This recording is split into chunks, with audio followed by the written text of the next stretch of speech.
Okay तो हम लोग एक्सरसाइज 3.3 क्वेश्चन नंबर 3 के 5th क्वेश्चन पर है। क्वेश्चन देख लेते हैं। क्वेश्चन में क्या लिखा हुआ है। अ फ्रैक्शन बिकम 9 अपॉन में 11। क्या मतलब है इसका यश? इसी लाइन का मतलब बता दीजिए उसका ले मेरे को। ये 9 और 11 फ्रैक्शन में चुपे, upon 11।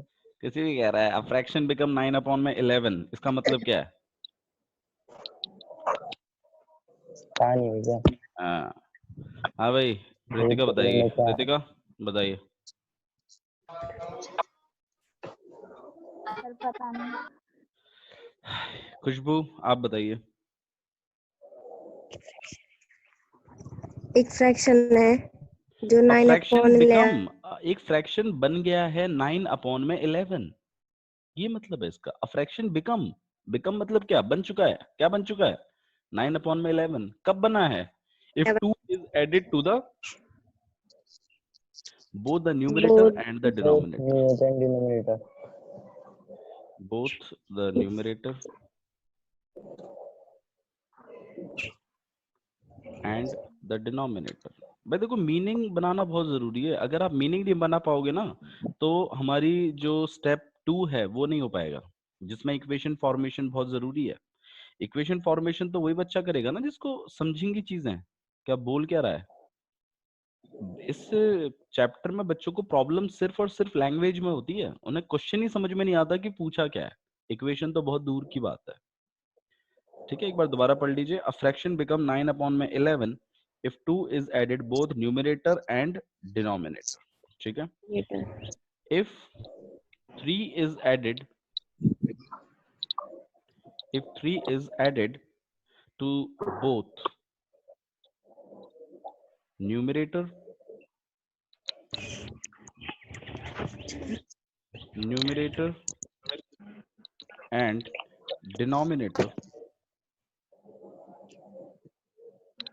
and denominator it becomes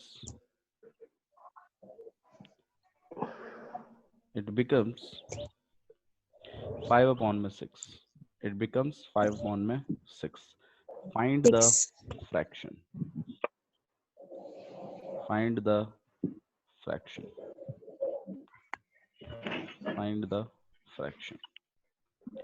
Okay. तो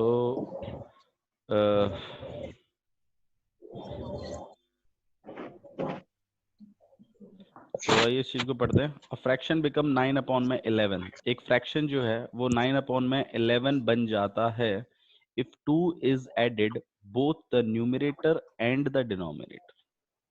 अगर 2 ऐड किया जाता है न्यूमरेटर में और डिनोमिनेटर में। क्वेश्चन समझ में आ रहा है क्या चीज है? यस। ठीक है। If 3 is added to both numerator and denominator it becomes 5 upon में 6. Find the fraction. आपको क्या फाइंड करना है? फ्रैक्शन फाइंड आउट करना है। क्वेश्चन क्लियर हो रहा है? कोई बच्चा है जिसको नहीं समझ में आया? बोलिए, मैं वापस एक्सप्लेन कर दूंगा इसको। ठीक है, अच्छा जी।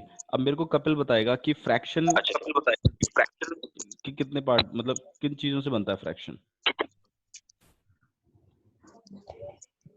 हम एक फ्रैक्शन लिखते हैं, उसमें ऑब्वियस सी बात है एक न्यूमरेटर का पार्ट होता है, एक डिनोमिनेटर का पार्ट होता है। सही है? हाँ सही है। हाँ ओके। तो अ फ्रैक्शन बिकम मतलब न्यूमरेटर और डिनोमिनेटर दो पार्ट होते हैं इसमें। ठीक है। A fraction become 9 upon में 11 if 2 is added to both numerator and denominator. If 3 is added to both numerator and denominator, it becomes 5 upon में 6. अगर 3 ऐड कर देता हूँ न्यूमरेटर में और डिनोमिनेटर दोनों में तो ये 5 upon 6 बन जाता है। Find the fraction. आपको मुझे क्या फाइंड करके बताना है? फ्रैक्शन फाइंड करके। क्लियर हो रहा है? ओके, तो थोड़ा सा इस चीज पर ध्यान दे लेते हैं। तो सबसे पहली बात यह है कि हमें ऑब्वियस बात है एक न्यूमरेटर सेट करना पड़ेगा। रिकॉर्डिंग बंद हो गया। रिकॉर्डिंग आपकी चल रही है बाबू, रिकॉर्डिंग में कोई प्रॉब्लम नहीं है। तो आपका न्यूमिनेटर आपको लेट करना पड़ेगा और डिनोमिनेटर भी लेट करना पड़ेगा पहले, ठीक है।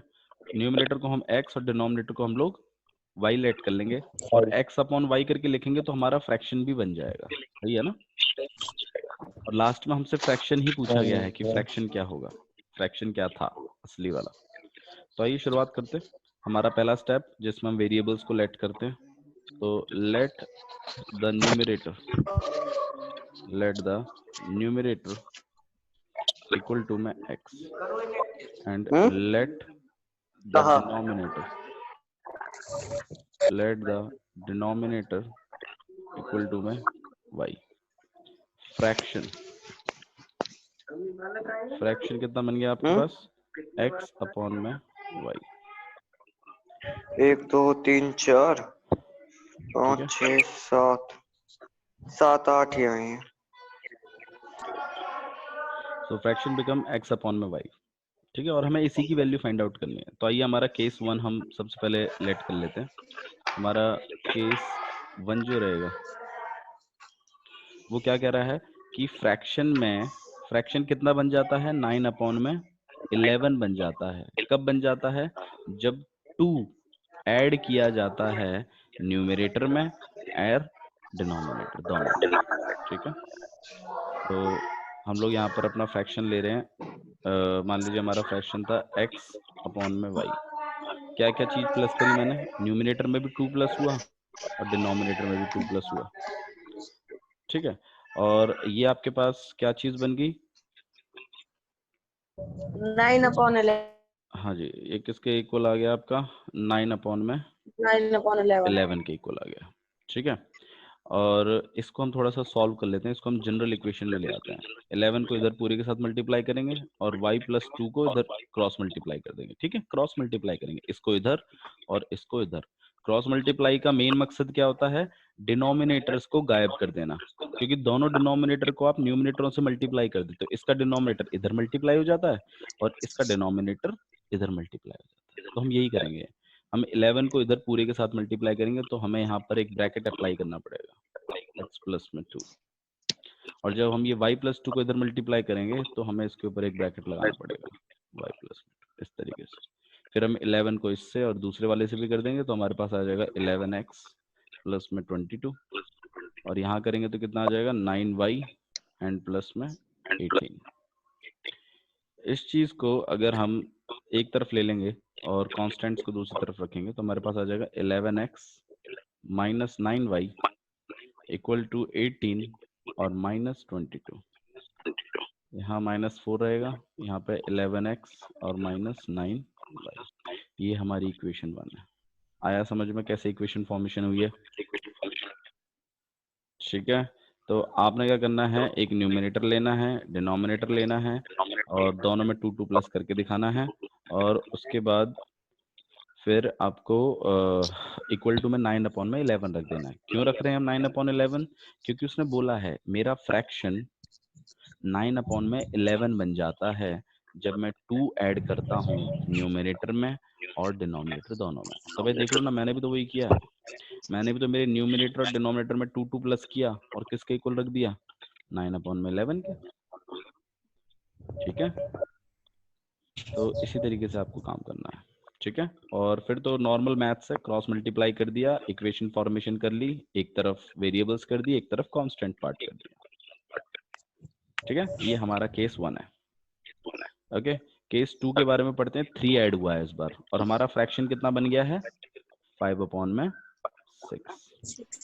तो ठीक है, यही कर लेंगे हम इस बार। अपना जो फ्रैक्शन है वो 5.6 बना देंगे, उसमें क्या है। केस 2, केस सेकंड, उसमें क्या कहता है कि न्यूमिनेटर और डिनोमिनेटर में कितना कितना प्लस हुआ है रितिका,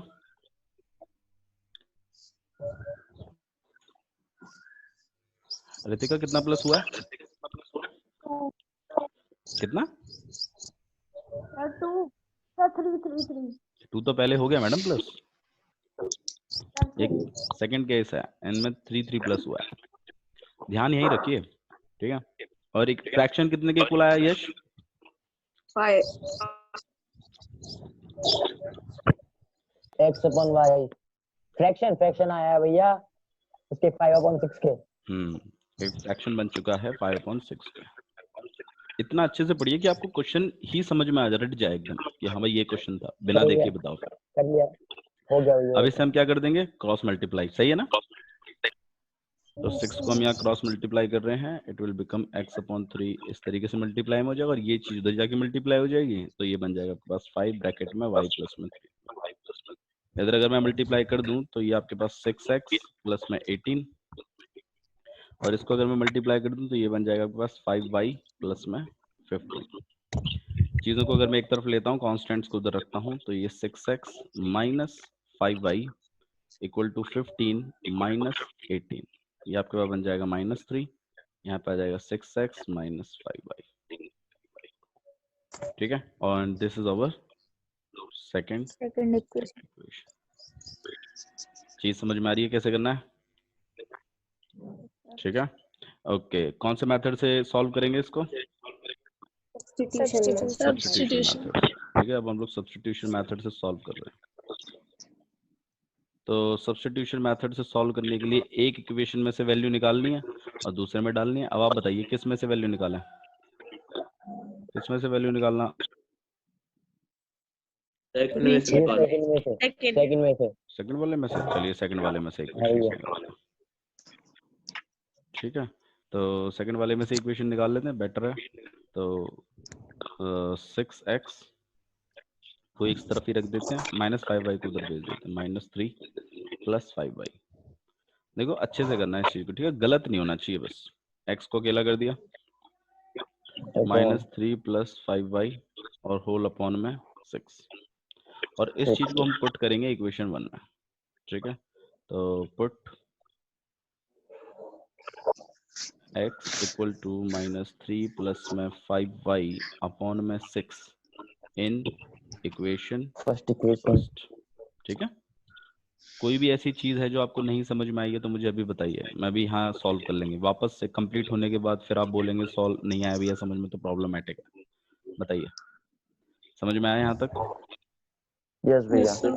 ठीक है, चलिए आगे बढ़ाते हैं। तो इस वैल्यू को हम लोग पुट कर रहे हैं इक्वेशन 1 में। एक बार इक्वेशन 1 देख लेते हैं। 11x minus 9y equal to -4।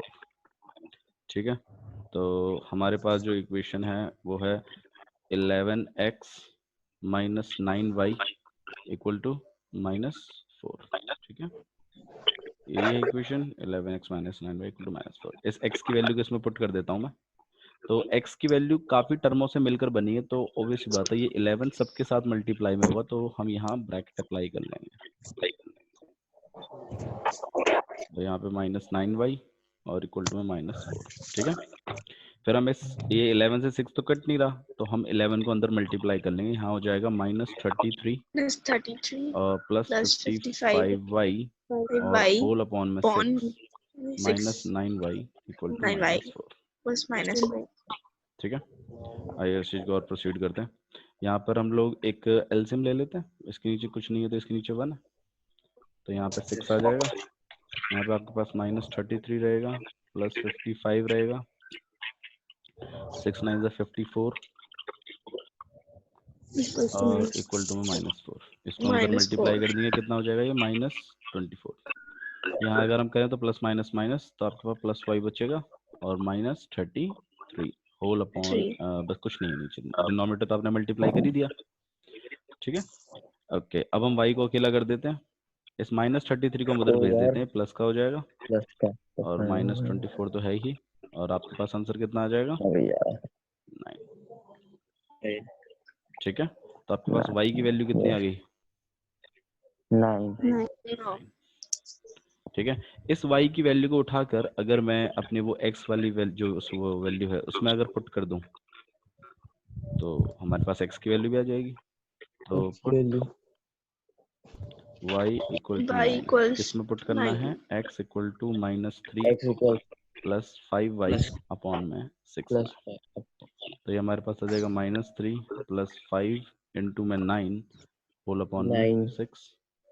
तो यहाँ -3 6 5 9 ज़ा 45 एंड होल अपॉन में 6 प्लस माइनस माइनस आपके पास आ जाएगा 42 अपॉन में 6 से काट दोगे आप यहाँ 7, तो वैल्यू गई 7। तो x की वैल्यू कितनी आ गई आपके पास 7। ये x और y की वैल्यूज हैं। आपसे फाइंड करने के लिए क्या बोला था क्वेश्चन में, पढ़िए एक बार। फ्रैक्शन। आपसे बोला था फ्रैक्शन फाइंड आउट करना है, तो हमें तो फ्रैक्शन निकालना है। तो आइए फ्रैक्शन निकालते हैं। फ्रैक्शन तो x और y है ना, देखिए फ्रैक्शन क्या है, x अपॉन में y है। एक्स एंड वाई तो और हमें एक्स और वाई लास्ट की में, वैल्यू हाँ हमें लास्ट में हेंस करके फ्रैक्शन जब हम लिखेंगे तो हम इस बात को लिख देंगे यहाँ पर, हेंस जो आपका फ्रैक्शन होगा, जो कि आपके पास x अपॉन में y है, उसकी वैल्यू हो जाएगी 7 अपॉन में 7/9। ठीक है। तो इस तरीके से आपको इस क्वेश्चन को करना है, अच्छे से समझ के। ठीक है, चीजें समझ में आ रही हैं आप लोग को? ठीक है, कोई डाउट है तो मुझे भी बताइए इसमें। ठीक है, तो आइए नेक्स्ट क्वेश्चन प्रोसीड करते हैं इसी के साथ। तो आइए गाइस इसको कंटिन्यू करते हैं। हमारा जो 6th क्वेश्चन है एक बार रीड कर लेते हैं अच्छे से। 5 year hence. 5 year hence, hence का मतलब क्या होता है? देखो हेंस इस वर्ड से काफी अपने आप को फेमिलियर रखिए। हेंस, हेंस का मतलब क्या होता है यश? पता नहीं भैया। ओके, बताइए सुमित, क्या होता है हेंस का मतलब? फिर बाद में, बाद में, साल बाद। Very good. 5 साल बाद, मतलब देखो अभी का टाइम है, 5 साल बाद का टाइम होगा और 5 साल पहले का भी टाइम होगा। जब टाइम मतलब हम फ्यूचर में जाते हैं, जैसे मान लीजिए अभी अगर आपकी एज अगर मान लीजिए 14 ईयर्स है, तो 5 साल बाद कितनी होगी? 19 ईयर्स। सही बात है ना? तो कैसे निकालिए आपने अपने ईयर्स में? अभी की एज में आपने 5 ईयर्स क्या कर दिए? प्लस कर दिए। और अगर पीछे की निकालनी होती, मान लीजिए मैं बोल रहा हूँ अभी अगर आपकी एज अगर 14 है तो 5 साल पहले कितनी थी? 9 ईयर्स।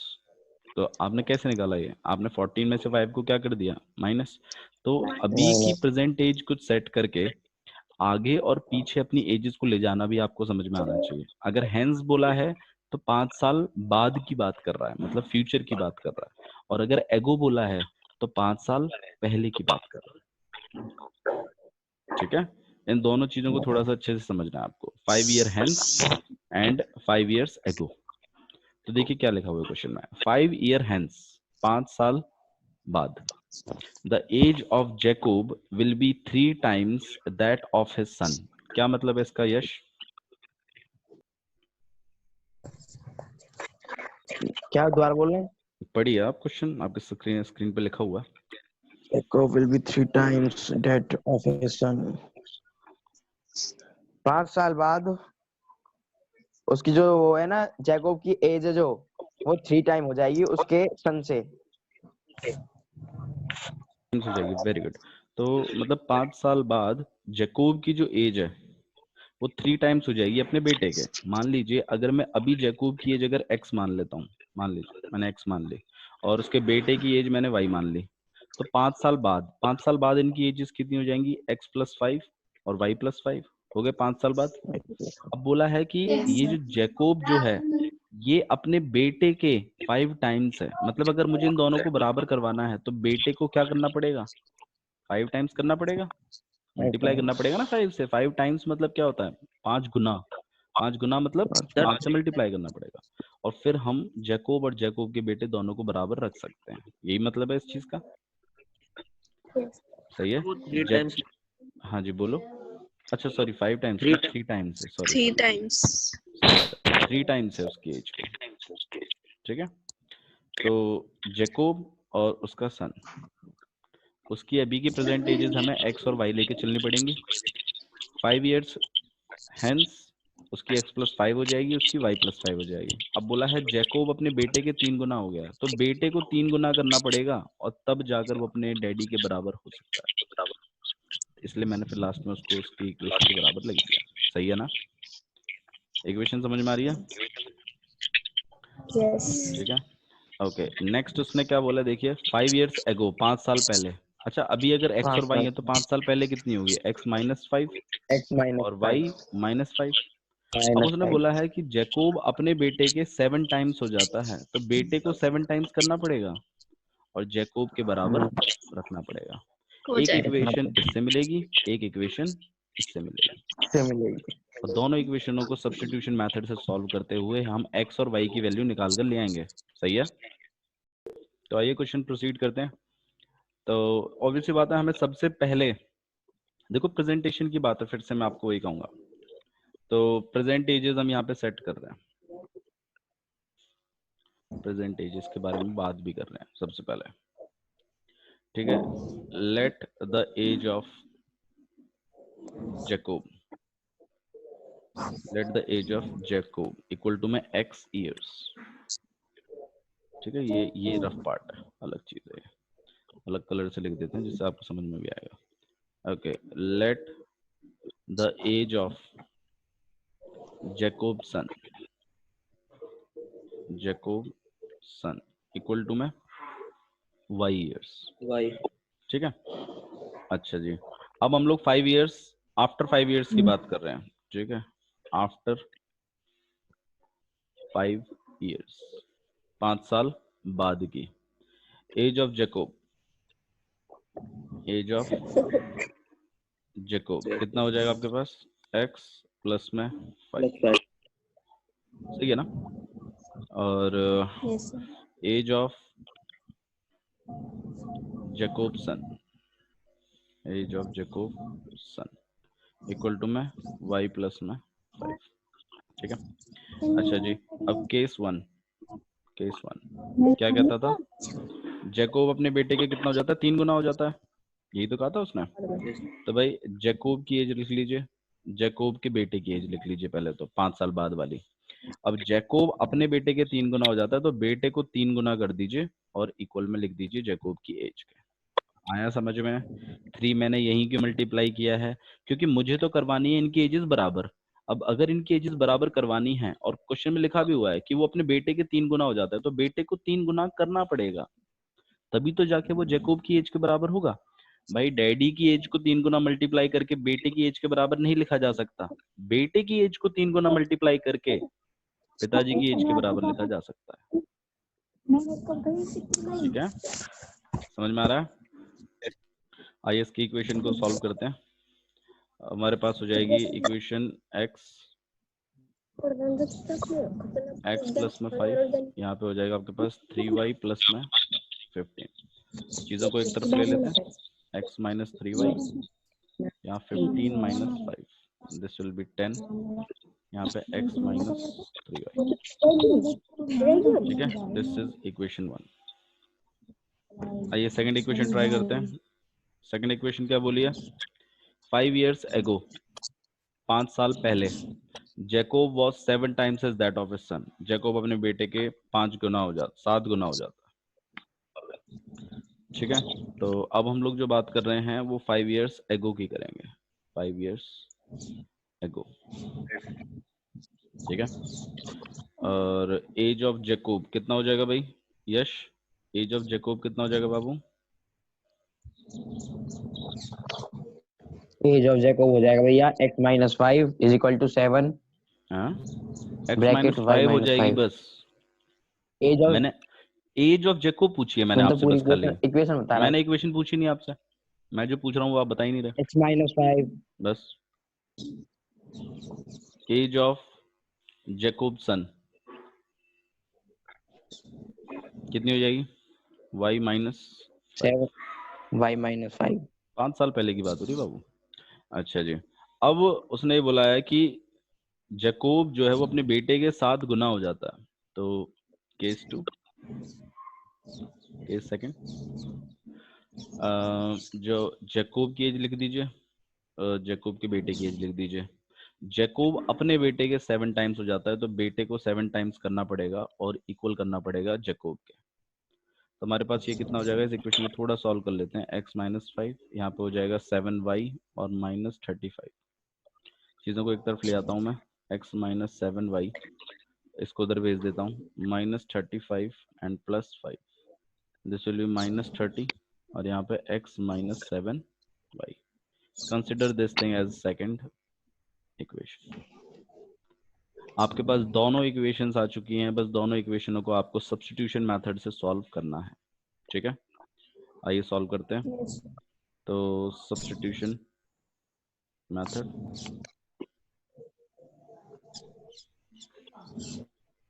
ठीक है, सब्स्टिट्यूशन मेथड। तो हमारी जो इक्वेशंस हैं वो हैं x minus 3y equal to में 10।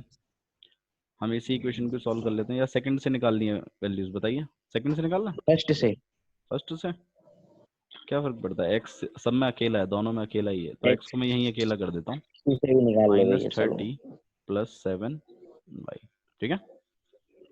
और इस चीज को हम पुट करेंगे फर्स्ट इक्वेशन में, put x equal to minus 30 plus 7y in equation first. और इक्वेशन फर्स्ट में हम इसको पुट कर रहे हैं, तो इक्वेशन वन हमारी x minus 3y equal to 10 है, तो x minus 3y equal to 10, इसमें पुट कर रहे हैं हम x की जगह minus 30 plus 7y minus 3y और equal to 10, plus minus minus यहाँ पे प्लस 4y रह जाएगा और ये माइनस 30 उधर चला जाएगा, तो यहाँ 10 प्लस 30 हो जाएगा उधर जाके। जो गलतियां होती है वो यही होती है कि हम माइनस 30 को जब उधर भेजते हैं तो माइनस 30 ही रख देते हैं, गलतियां यही होती हैं बस, इससे ज्यादा और कोई गलती होती भी नहीं है। 4y इक्वल टू यहाँ पर 40, y को आपने अकेला कर दिया, 40/4 काट पीट के कितना आ गया 10, मतलब जैकोब के बेटे की एज तो 10 ईयर्स है, 10 साल है, सही है ना। जो इंपॉर्टेंट टर्म्स है उनको हाईलाइट भी करना है आपको अच्छे से, ठीक है। अच्छा, अगर मैं इस y इक्वल टू 10 को पुट कर दूं उसके अंदर तो हमारे पास वैल्यू निकल आएगी, पुट y इक्वल टू 10 इस वाली इक्वेशन में, x equal to minus 30 plus 7y, हम पुट कर रहे हैं यहाँ पर माइनस 30 प्लस 7 इंटू में 10, और यहाँ आपके पास वैल्यू आ जाएगी minus 30 plus 70, this will B 40। तो आपके पास x की वैल्यू भी आ गई, x की वैल्यू कितनी है 40, मतलब जैकोब की एज है 40 इयर्स। अब हैंस करके लिख देते हैं, hence Jacob age equal to में 40 years and Jacob son age equal to में 10 इयर्स। क्लियर है, समझ में आया कैसे करना है क्वेश्चन। तो इस तरीके से आपको इस क्वेश्चन को प्रोसीड करना है, ठीक है। और इसी के साथ आपकी ये वाली एक्सरसाइज भी खत्म होती है, ओके।